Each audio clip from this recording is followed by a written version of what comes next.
2047 స్వర్ణాంధ్ర దిశగా ఆలోచిస్తున్నాం.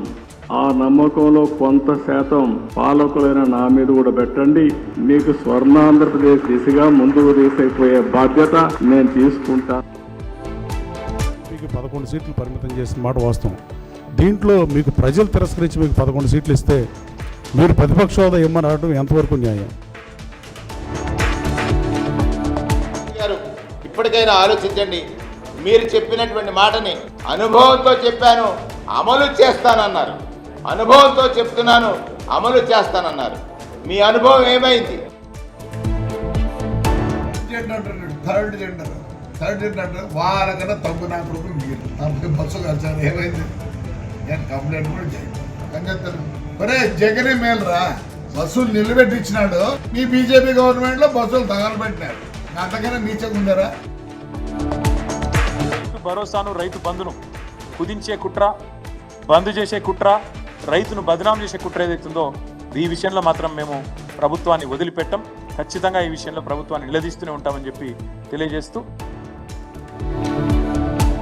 గతంలో టీఆర్ఎస్ పార్టీ వాళ్ళు దోచుకునే వాళ్ళు, ఆ రోజు ఒక కుటుంబానికే దోపిడీ పరిమితమైతే తెలంగాణలో మంత్రులు ఎక్కడికక్కడ ఈరోజు దోచుకునేటువంటి పరిస్థితి.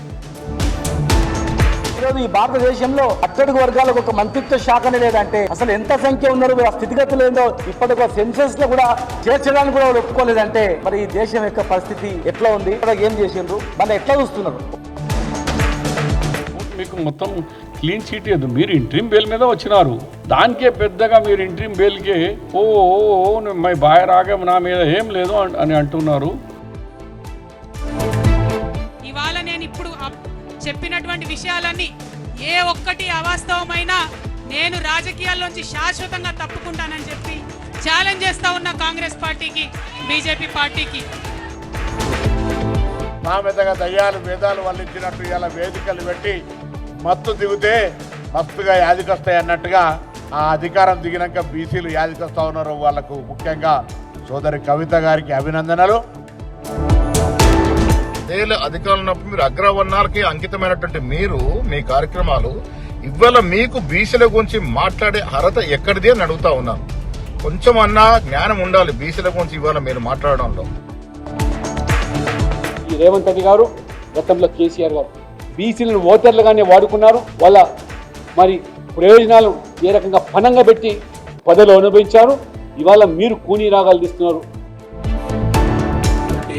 10 ఏళ్ల పాలనలో బీసీలకు ఏ రోజు పెద్దపీఠం వేసినటువంటి దాఖలాలు కనపడలేదు. బీసీల కోసం కులగణన చేసిన దాఖలాలు కనపడలేదు. బీసీల రిజర్వేషన్ కోసం మీరు 22% నుంచి 5% తీసుకొచ్చే ప్రయత్నం చేసినట్టు ఇక్కడ కనపడలేదు. బీసీల గురించి మాట్లాడుకోవడానికి ఒక బీసీ నాయకుడు లేడా? కాంగ్రెస్ పార్టీకి పూర్తిగా చిత్తశుద్ధి ఉంది. కాంగ్రెస్ పార్టీ అంతేగాని మీలాగా కాదు, అనవసరమైనటువంటి నాటకాలు బంద్ చేసినటువంటి 10 సంవత్సరాల కాలంలో మేము బీసీలకు ఏమి చేయలేకపోయినామని చెప్పేసి క్షమాపణ కోరమని చెప్పేసి కోరుతా ఉన్నాను. ఇలా బీసీలను ఏదో చేస్తున్నామనే పేరు మీద ఇలా కాంగ్రెస్ పార్టీ డైవర్షన్ పాలిటిక్స్ పేరు మీద ఇలా కామారెడ్డి డిక్లరేషన్ అయినా 6 గ్యారంటీలో ఉన్నటువంటి అనేక హామీలు రైతు భరోసా దగ్గర నుండి ఇలా ఎత్తగొట్టేటువంటి ప్రయత్నం చేస్తా ఉంది.